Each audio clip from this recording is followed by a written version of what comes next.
Hello, and welcome to Lecture 2, which deals with Chapter 1 in University Physics 2, which is the study of heat temperature. Now, this is the first video of 3, and in this video, what I want to do is to begin to examine what temperature is and how it affects things. Now, in common everyday vernacular, temperature and heat are used interchangeably, but they're not the same thing. And through this and consecutive chapters, we're going to explore the differences between the two and what they really are. So, that said, uh, in the study of thermodynamics, that's where you usually see your first difference between what you can measure in a lab and what's really going on, say beneath the veils. So, temperature itself has a pretty simple definition, at least superficially. And so let's define it here. Temperature is what you measure when you use a thermometer.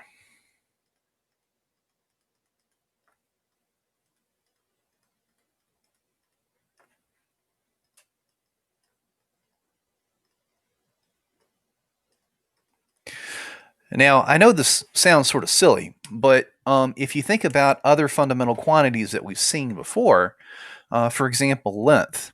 Well, what's length? Well, that's what you measure when you use a ruler. Um, what's time? That's what's being measured whenever you use, I don't know, a stopwatch. So, this sort of beginning definition of what temperature is really not all that big of a deal. It's not that surprising. But in reality, what you're looking at when you look at temperature is we say macroscopic. Macroscopic means big. Macro. It's the macroscopic effect of microscopic things. So macroscopic would be the world that we live in.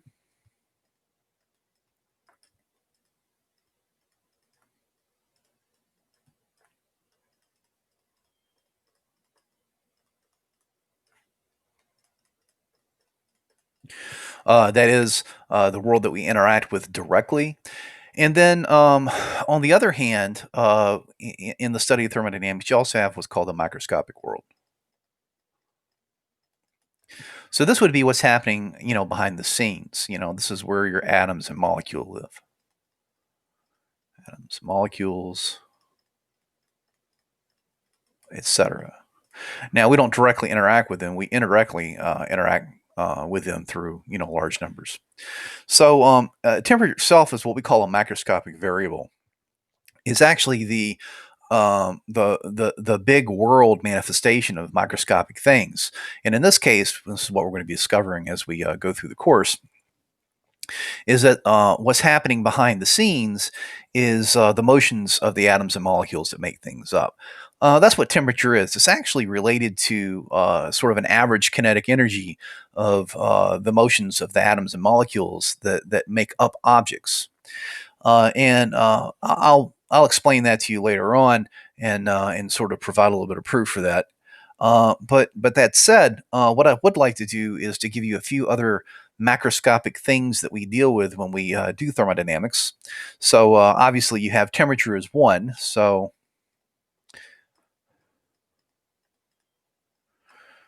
usually we use the letter T to denote that. I know we use capital T for period as well. But I mean, that's sort of how it is. So these are macroscopic quantities.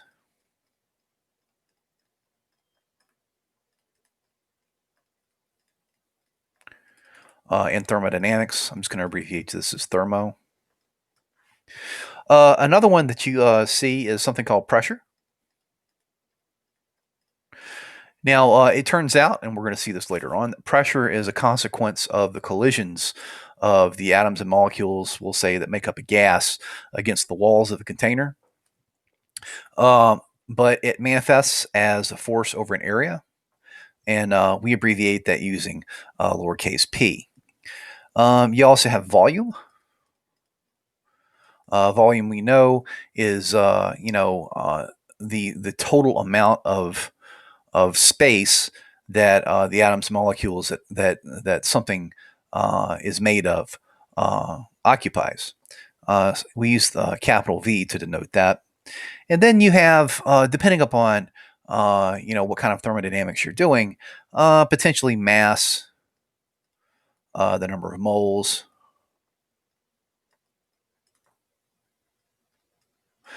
Um, Mass is something that you measure as an aggregate. It's a combination of, the individual masses of the atoms, molecules that make something up.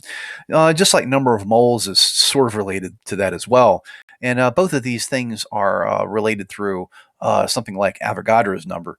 Now, in physics, we typically focus on mass or just the total number of particles, and mass is denoted by lowercase m as usual.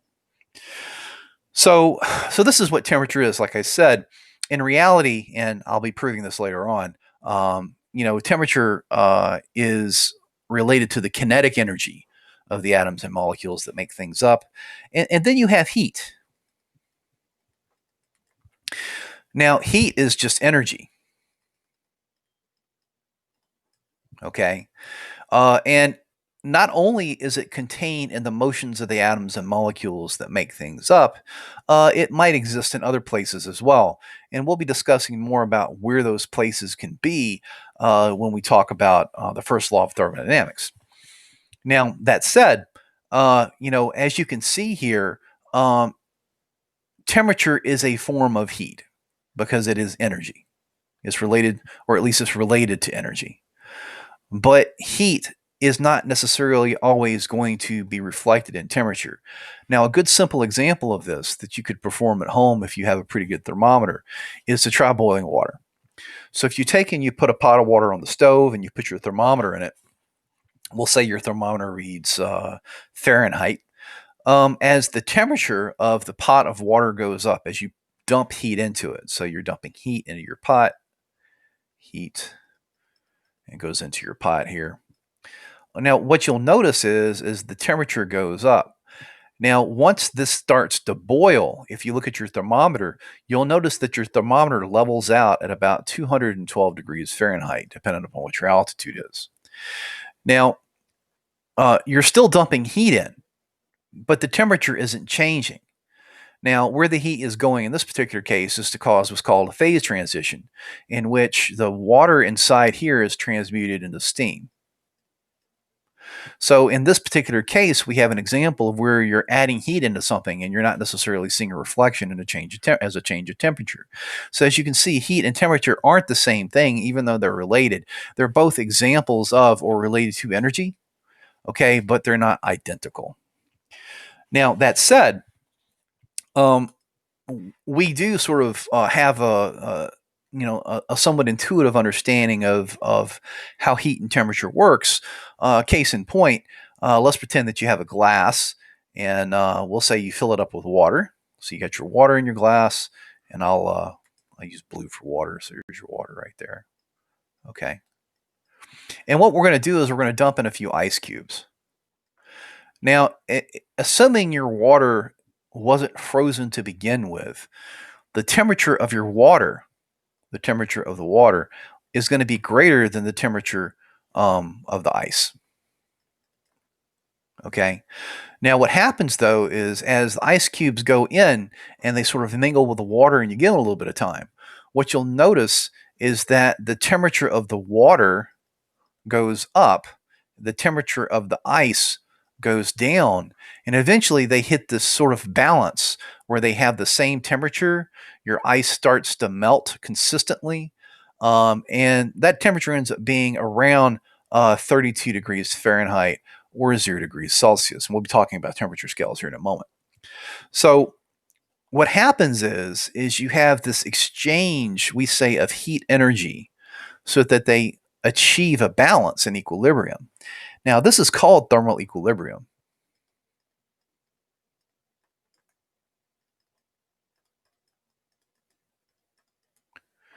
Okay.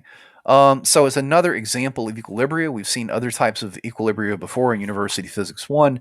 If you remember, static equilibrium relates to net torque being zero, net force being zero, and there being no motion overall. And here, a thermal equilibrium means that you have a balance between temperature. Now, overall, there is an equilibrium state in which all three things are true: temperature, and motion, with respect to torque and with respect to force. We're not going to really worry about that right now. Primarily, the reason why I want to talk about thermal equilibrium is that it seems to be a property of nature, like a law, and as a consequence, we actually have a law of thermodynamics. It's called the zeroth law of thermodynamics.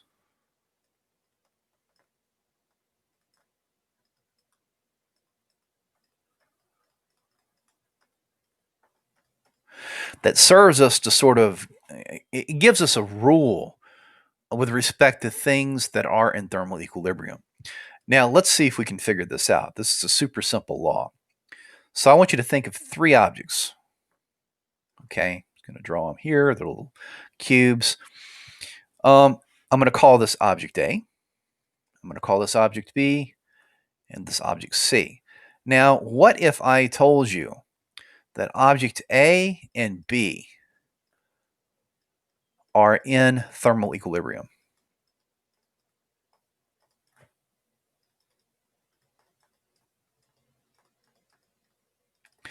And then I told you that object B and C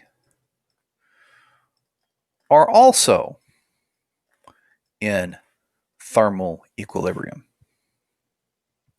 So if A and B are in thermal equilibrium and B and C are in thermal equilibrium, what do you think that means for A and C? Yep, you guessed it. That means that A and C are also in thermal equilibrium. Okay? Now, I know it seems like a silly law, but it's something that needs to be stated. If A and B are in thermal equilibrium, if they have settled down to where they have the same temperature, and B and C are as well, then that means that A and C must be. Okay? So why is this called the zeroth law of thermodynamics? Well, in part, that's because the first law was already established.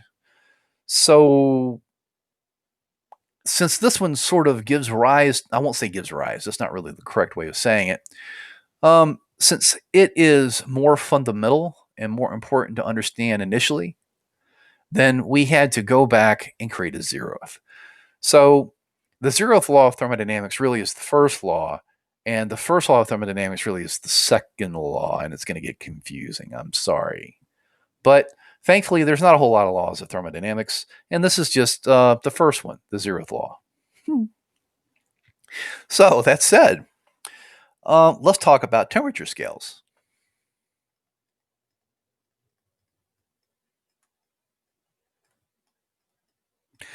So, I've already mentioned that, when you use a thermometer, the property that you're measuring of nature is temperature. Um, that said, if we're going to measure this stuff, we need to make sure that when we do it, we use a consistent scale. Now, there are three basic temperature scales that you see used. The first one is called the Fahrenheit scale.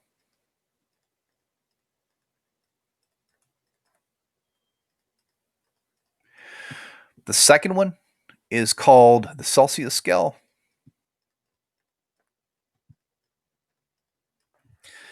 And the third one is called absolute.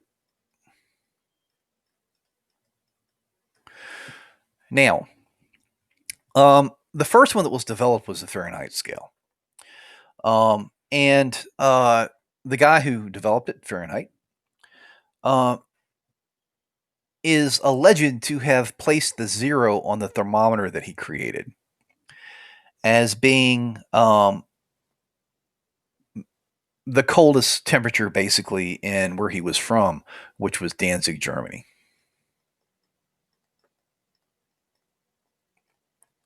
Now, later on, apparently, he redefined it. It was based off of, I think, like a saline water.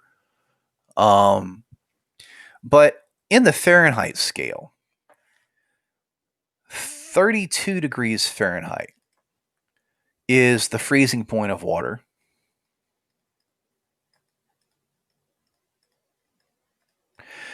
And 212 degrees Fahrenheit is the boiling point.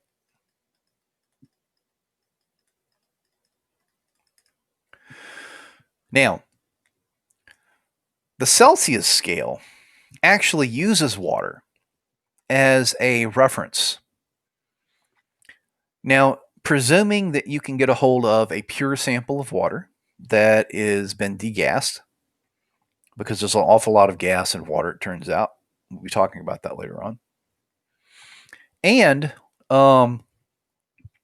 you can put it at sea level. Then, were you to freeze it, the minute you start to see ice crystals form and the temperature to flatten out, you are at 0 degrees Celsius. So this is in the Celsius scale where water freezes. Now, the boiling point is defined as 100 degrees Celsius. So you raise the temperature of your water up, it starts to boil. The temperature, you'll discover, like I said, plateaus, and they call that 100. So water is what is used to form the basis of the standard for the Celsius scale. And as a consequence, it's taken to be much more scientific than calling 0, the lowest temperature in Danzig, Germany. Okay. So we like to use the Celsius scale when we do the sciences, and we also like to use something called the absolute scale. So this is Fahrenheit. This is Celsius. Now, absolute looks like this. So in the absolute scale, water freezes around 273 Kelvin. Kelvin is the unit in the absolute scale, named after a guy named Lord Kelvin, who we'll be talking about later on. Now, I will point something out here. You've got a degree here, you've got a degree here, but there is no degree here. This is a true unit. Okay? Now, the boiling point of water on the absolute scale is 373 Kelvin. So if you notice, the Celsius scale has 100 divisions between freezing and boiling. That's also true for the absolute scale. So it's still using water as its reference, except instead of there being a 0 here at the freezing point, we have 273, and there's a reason for that, which I'll be talking about later on. But it has to do with the fact that temperature is related to kinetic energy. Fahrenheit and Celsius were created before we understood that. So the issue that you have is that kinetic energy, we know, looks something like 1/2 mv squared. This is a positive thing. This is a positive thing as well. Even if v were negative, if you were to square it, you would get a positive. So kinetic energy, we know, is always positive. So if you're relating kinetic energy to temperature, Fahrenheit has negatives in it, and Celsius has negatives in it as well. But the absolute scale is designed so that the lowest conceivable temperature that you could have would be 0. All of its numbers are positive, which means that when you relate it to kinetic energy, it has that intuitive positivity built into it, if you want to think of it like that. Now, we'll be talking more about the absolute scale later on. What I would like to do now, though, is to talk about, how you go between them. Now, there's a relationship between temperature in Fahrenheit and temperature in Celsius. Let me just go ahead and get that out of the way. If you have a temperature that is expressed in Fahrenheit and you want to convert it to Celsius, you take 5/9, you multiply that temperature in degrees Fahrenheit, and you subtract away on the inside 32 degrees Fahrenheit. So this right here would be the conversion to go from Fahrenheit to Celsius. You can also work this backwards. The temperature in degrees Fahrenheit is equal to 9/5 times the temperature in degrees Celsius plus 32.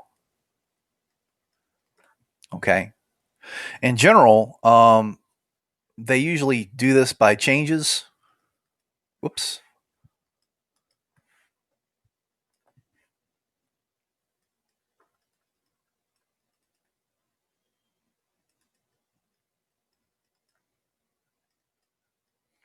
So the change in temperature that you're dealing with in Fahrenheit is related to the change in temperature that you're dealing with in Celsius by a factor of 9/5. Now, uh, just a quick example. Many years ago, before 9/11 happened and all that stuff, I was able to take a trip to Egypt, and I went there. I saw, the Valley of the Kings, the Valley of the Queens. Went to Cairo, saw the big pyramid there.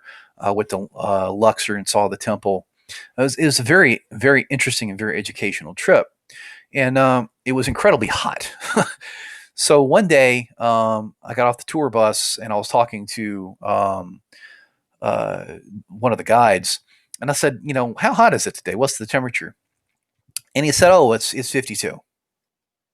Well, being from America, I think in Fahrenheit, and oh no, it was not 52 degrees Fahrenheit. So I said, okay, that's Celsius, right? He's like, yeah. I said, okay. So I don't think in terms of Celsius. I think in terms of Fahrenheit.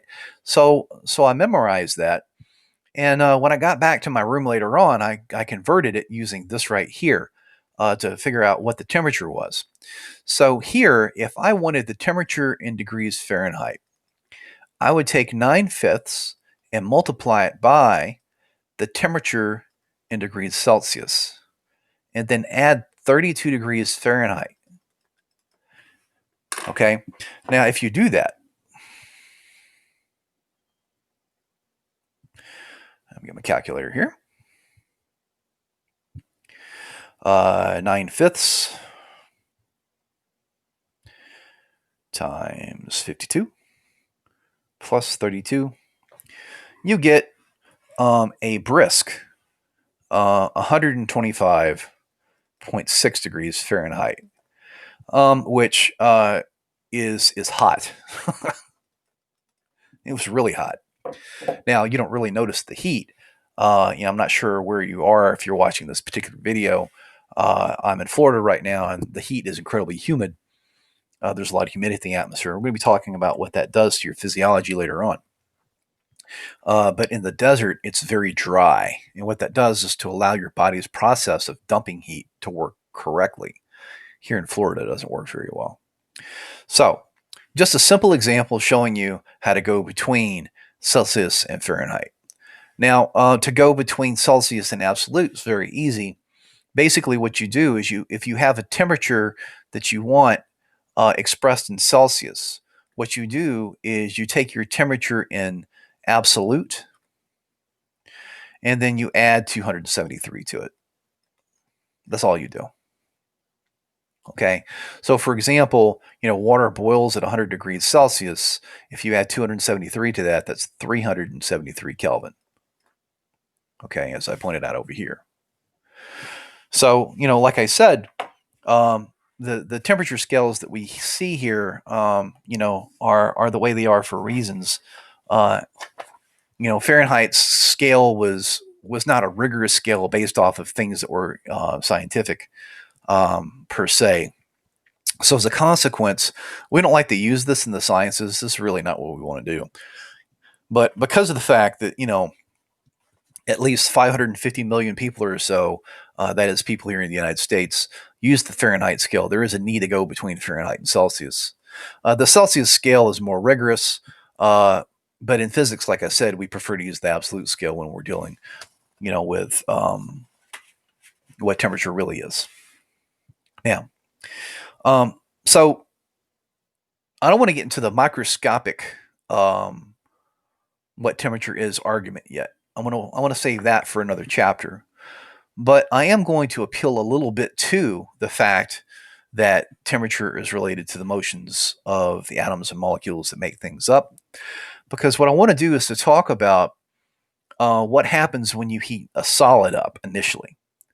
So if you remember our discussion about waves and oscillations, I mentioned that you can view the inside of a solid as though it's a whole bunch of atoms or molecules that sort of sit in little lattices, okay, little dimples, if you will, on a Chinese checkerboard. Now, and the bonds between these things look like springs.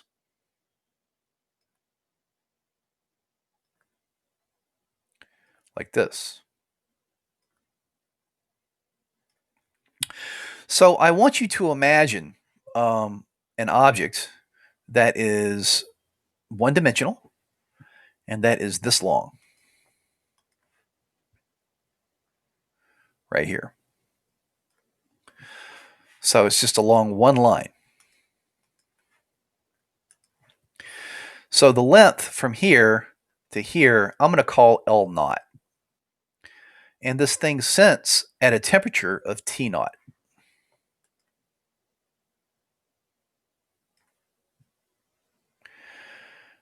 Now, what I want to do now is to dump heat into this thing. So I'm going to heat this thing up. So I'm going to add heat. And the goal I'm trying to do, or I'm trying to accomplish when I add this heat, is to increase the temperature. So I don't want to add too much heat. Now, when I do that, if you think of the atoms and molecules, their motion as being a reflection of temperature, these, even though they are locked in place in a solid, are moving about like this and vibrating in place, much like a marble would rock back and forth in that dimple on that checkerboard. Okay, so they're vibrating in place. Now, when I increase the temperature, an increase in temperature equates to more vibration. So now these things are swinging, instead of this far in place, maybe they're swinging out over like this far. And what this does is to push neighbors apart. So initially, these things may be, we'll say, 2 gaps apart. When I add heat, maybe the distance between them expands to 2.5. So for example, here's my first one right here.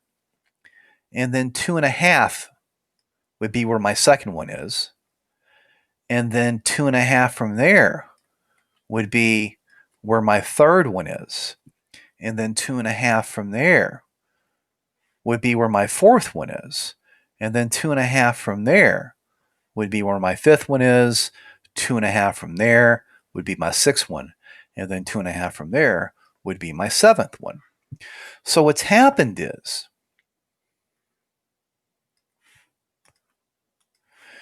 if you think of my object initially being this long right here,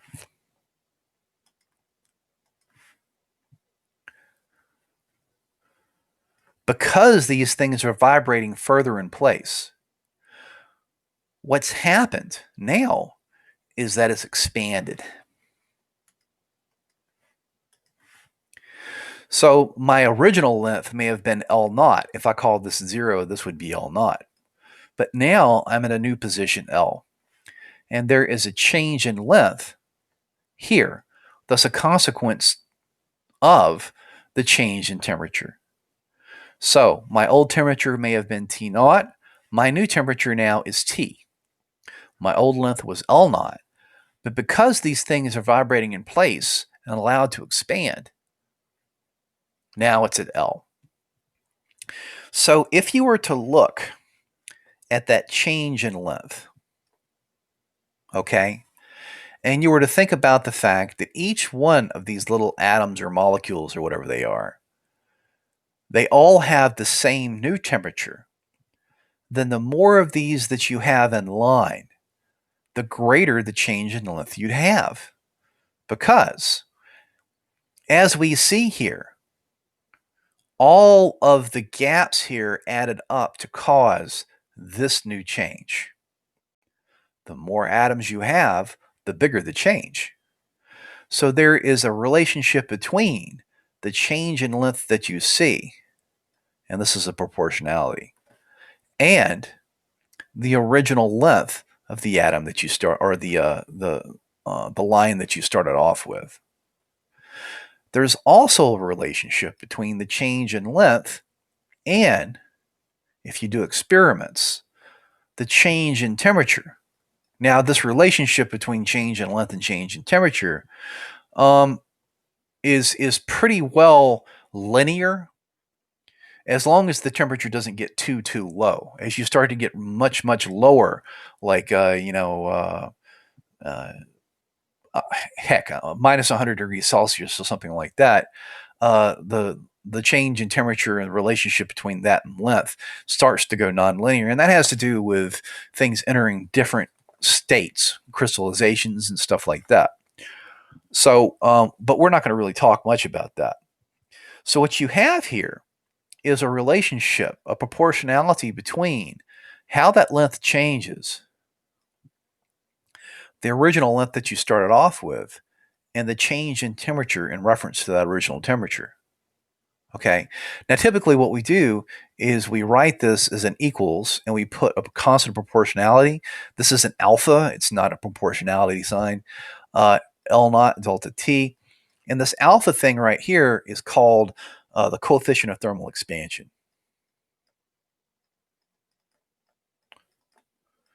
Typically, it's called linear.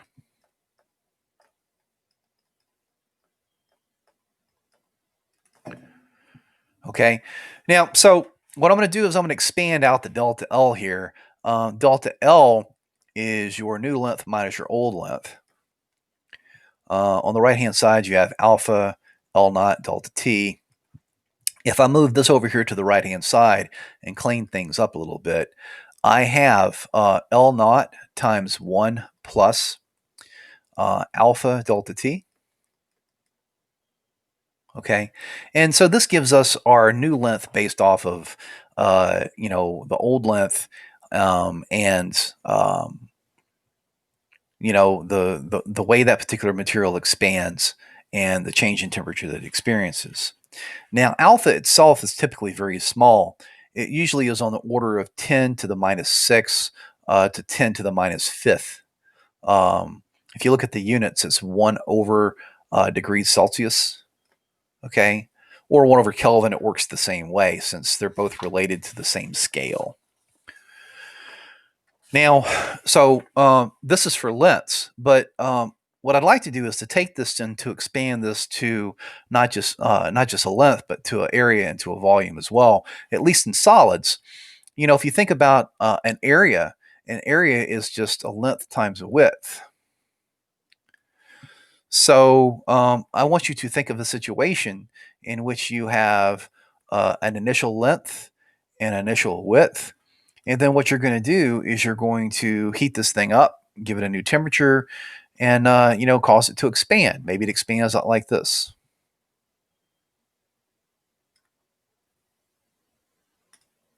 Okay.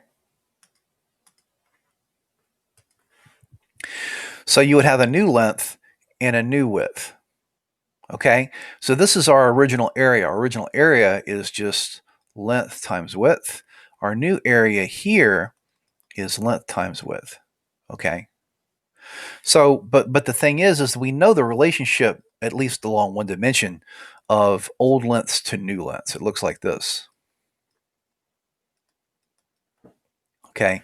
So my new area, which is just my new length times my new width, would look like this.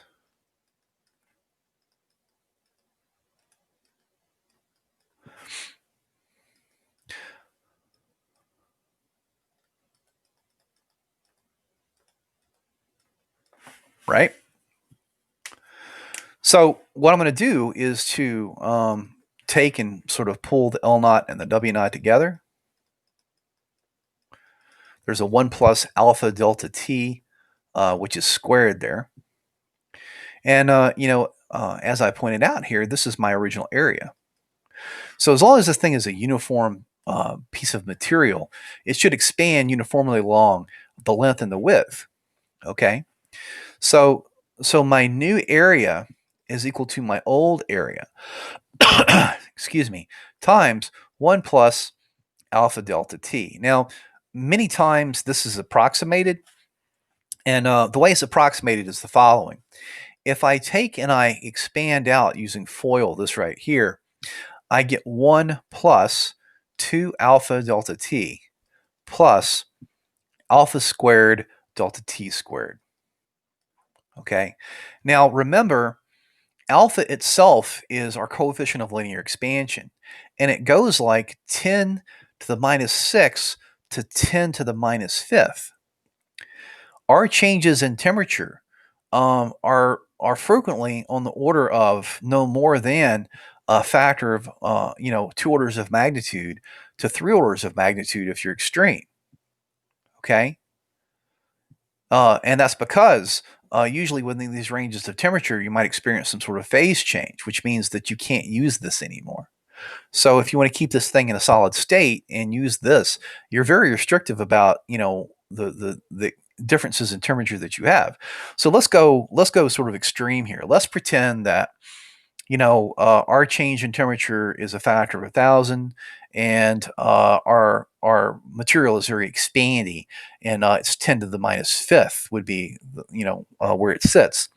Well, if you were to multiply a delta t times alpha, then it would be 10 to the minus fifth times basically 10 to the third, which is equal to 10 to the minus second. But if you look over here, you would be squaring that. When you square that, that goes from 10 to the minus second to 10 to the minus fourth, which for all intents and purposes is negligible. So usually what we do is we throw this bit off here at the end because it really doesn't affect us, except maybe out at the, fourth to fifth to sixth to potentially even the 10th decimal place. And so what we say is that our area is related to the old area through 1 plus 2 times alpha delta t. So along a line, it looks like this. Along 2 dimensions, it looks like this. Now, were you to expand this to 3 dimensions with a volume, you would have a length, a width, and we'll say a height. Okay? So from a volume standpoint, that would be length times width times height, which if you follow the same argument over here would be our original volume times 1 plus alpha times delta t to the third power, because you're going to have one of these along the length, one of these along the width, and one of these along the height. Now, you can do exactly the same thing here. And what you'll notice is that you end up with a factor of alpha cubed delta t cubed. You end up with a factor of alpha squared delta t squared, and then obviously the alpha to the first power delta t to the first power. And if you actually do that math and get rid of the things that are to the squared to the third on alpha, then in solids, the relationship that you have between your new volume and your old volume looks like 1 plus 3 times alpha times delta t. Okay, so as you can see, there's a pattern here. 1 dimension, there's a 1 in front of here. 2 dimensions, there's a 2. 3-dimensional expansion, there's a 3 there as well. So what I'd like to do now is to work just a few examples dealing with that. And here's a very practical example. If you look at power lines usually have a little bit of slack in them. They sag a little bit, and there's a reason for that. And that's because of thermal expansion. So here, we have a copper power line that's strung with a slight sag to it between 2 power poles. Now, the power line itself was 10.5 meters long when it was strung, but it was strung in hot weather, 100 degree Fahrenheit weather. What I want to know is how long the line is if the temperature drops down to 45. Now, this is a common occurrence here in Florida over the winter, where one day it's a gajillion degrees and the next day it's below freezing, at least during winter and maybe for 1 or 2 days, because that's apparently how long Florida winters are. Now, the thing is that we're given, information in here that maybe not be that obvious. Copper. By giving us copper, what they're doing is they're telling us what our coefficient of thermal expansion is. Different atoms have different strength bonds. And if they have different strength bonds, that means that they're going to accept heat in a different way. So if you look up the coefficient of thermal expansion or linear expansion for copper, it ends up being 17 times 10 to the minus 6, 1 over degrees Celsius. So again, you can see this is on the order of 10 to the minus fifth. That's what I was talking about earlier. Now, we also know our original length. The original length here is 10.5 meters, but that occurs at a temperature of 100 degrees Fahrenheit. We're going to need to convert this. Now, our new temperature is 45 degrees Fahrenheit. And what I want to do is to find the new length. Okay, so we need to convert these temperatures real quick. I can just go ahead and do the one for our initial temperature. Let me just go ahead and pound that out real quick. For this one, for 52, not 52, what am I saying? For 100 degrees Fahrenheit, it's 100 minus 32. And then we're going to multiply that by 5/9.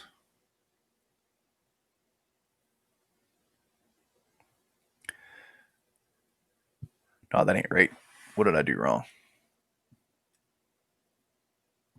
Oh, I see what I did. I had something stored already in the memory of my calculator. I made a mistake. Yeah, that ain't right.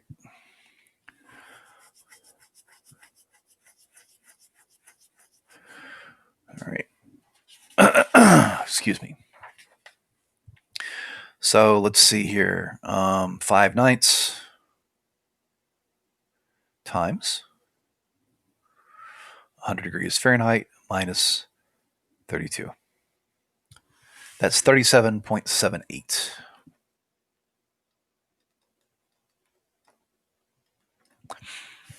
Let's do the next one.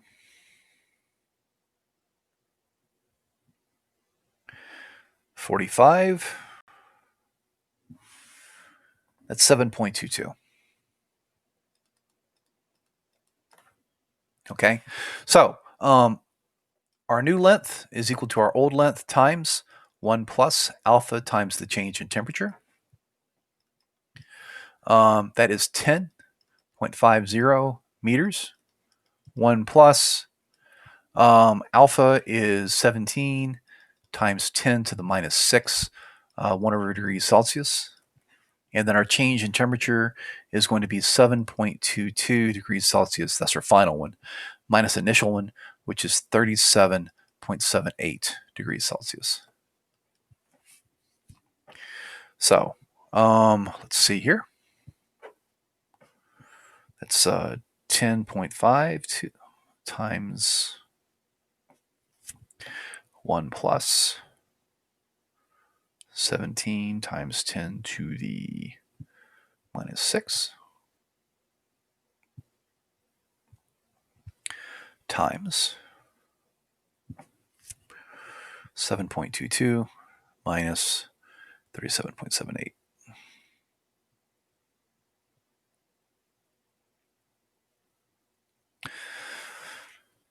I get my new length is going to be somewhere around 10.49 meters. So this thing is shortened by about 1 centimeter. All right. If you round it, it ends up being about the same. But if you were to take, 100 is 3 sig figs, we'll say, and take 45, call this 45.0, is going to be way out over here like that. All right. Now, or extend that to 4 sig figs rather. So as you can see, there's a slight change out here, and it's slight even though you have this extreme range in temperature change, due to the fact that your thermal expansion coefficient is 10 to the minus 6. Now, this may not seem like that big of a deal or really something that you want to consider, but what if you had, we'll say train track, okay, like, the steel rails? What if you had those things for miles and they were backed straight into each other without any gap? So this is one of the reasons why you got train tracks, is because the rails themselves will expand and contract. And you want to have that gap there so when they expand and when they contract, they don't cause the overall rail system to warp. If you've ever walked train tracks before, you can see when those gaps have gotten really close or they've been butted up to each other. Usually your rail warps like that. Okay. So let's do another example. A cylindrical column of marble has a radius of 0.50 meters and a height of 10.0 meters when erected in 70-degree Fahrenheit weather. What is the change in volume of the column if the temperature rises to 95 degrees Fahrenheit? Now, again, we're given information here. We have a cylinder of marble, and let me look up its coefficient of linear expansion real quick. I thought I'd written it down, but I didn't. Let's see here. Marble averages about 2.5 times 10 to the minus 6. Okay. So here, given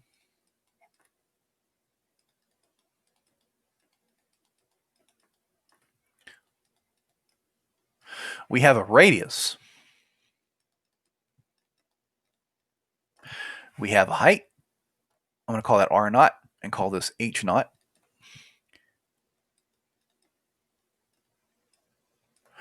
We have an initial temperature.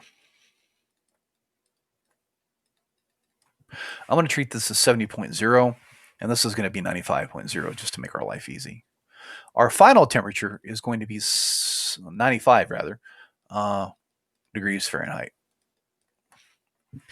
Now, what I want to do is I want to find the change in volume.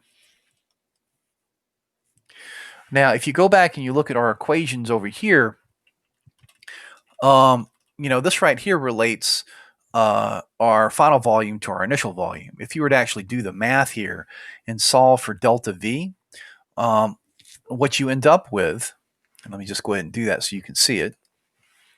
If I use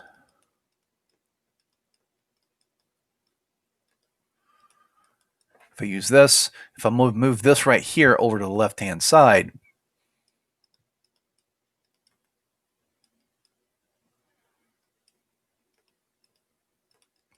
you have that there. This is your change in volume right there.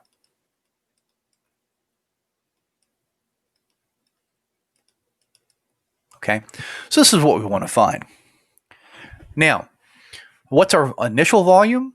Well, our initial volume, we know it's a cylinder. Okay. It has a height, it has a radius, and the volume of the cylinder is the circle that makes up a disk along a height.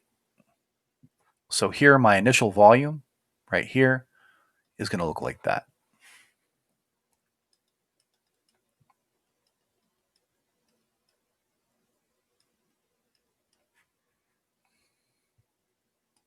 I'll go ahead and put the 3 out over here.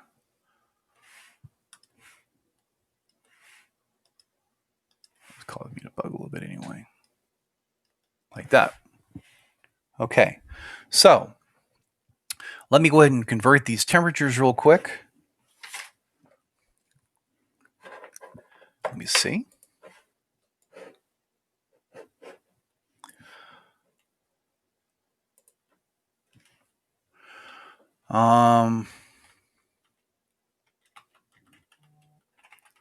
Fahrenheit to Celsius for 70 degrees is going to be about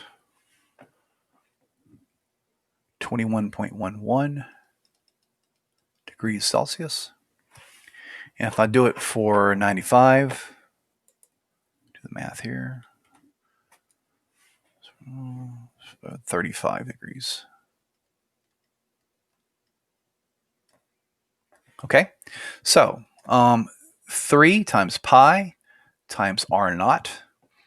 R naught is 0.50 meters times H naught times alpha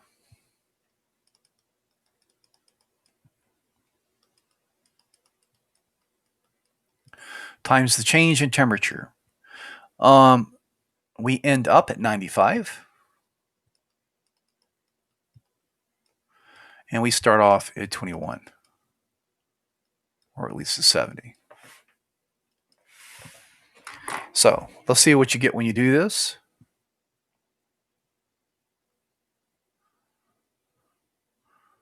It's 3 times pi times 10 times a half squared times 2.5 times 10 to the minus 6 times 35 minus 21.1. And I get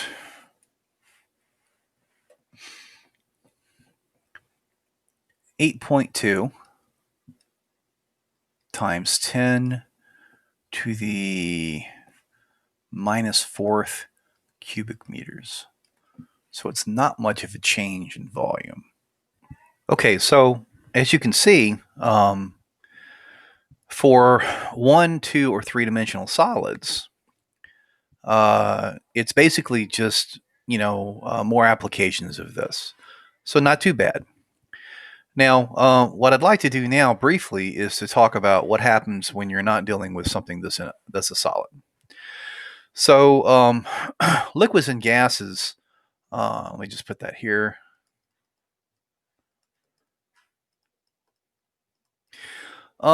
Both of these also experience, expansion potentially or contraction, whenever you take and you heat them or you cool them. Now, gases will actually be covering in a future chapter when we deal with ideal gas law. However, what I would like to do is to talk about liquids. Now, in general, the difference between a liquid and a gas is liquids have weak interaction between the atoms and molecules that make them up. So there's a weak attraction, as I've mentioned, before. If you take and you pour water in a glass and you fill it up to the very top, you'll have a meniscus form.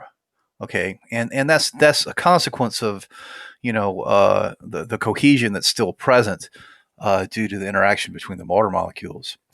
Now, it turns out though that you can make exactly the same sort of argument, with respect to this stuff over here for fluids, and when you do, the change in volume that you see is equal to beta times V naught times delta T. It looks identical basically to the other equations.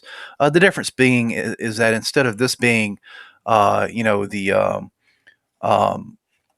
linear, the coefficient of linear expansion, this is a bulk expansion. So this is like a bulk expansion constant. So it's a very similar relationship. Gases, like I said, we'll be dealing with later on when we talk about the ideal gas law. So just as an example, I want you to think of a container that's got a cubic meter of water in it that's held at 1 degree Celsius. So what we're going to do is we're going to heat the water up to 99 degrees Celsius. And the reason why I'm sticking between 1 and 99 is because between 1 degree and 99 degrees, you're dealing with liquid water. In the next video, we're going to be talking about phase transitions and things like that, and how you deal with situations like that. And when you go from a solid to a liquid or from a liquid to a gas, the physics of those transitions are actually very complicated. And so basically, our equations for bulk moduli and what have you, they're just for one state. So here, we're given our initial temperature is 1 degree Celsius, and our final temperature is 99 degrees Celsius. We also have an initial volume of 1 cubic meter. And what we're looking for is the change in volume of water when you go from 1 to 99 degrees.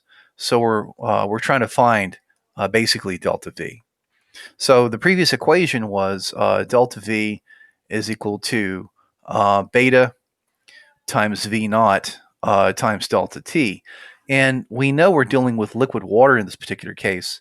And if you look it up, the bulk constant for water ends up being about 210 times 10 to the minus 6 1 over Celsius degrees.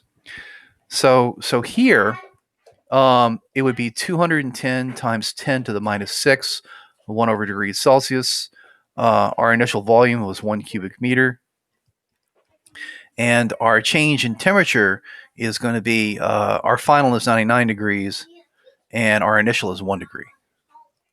Okay, so if you plug this into your calculator, and let me get my calculator here. Okay, so let's see here. 210 times 10 to the minus 6 power.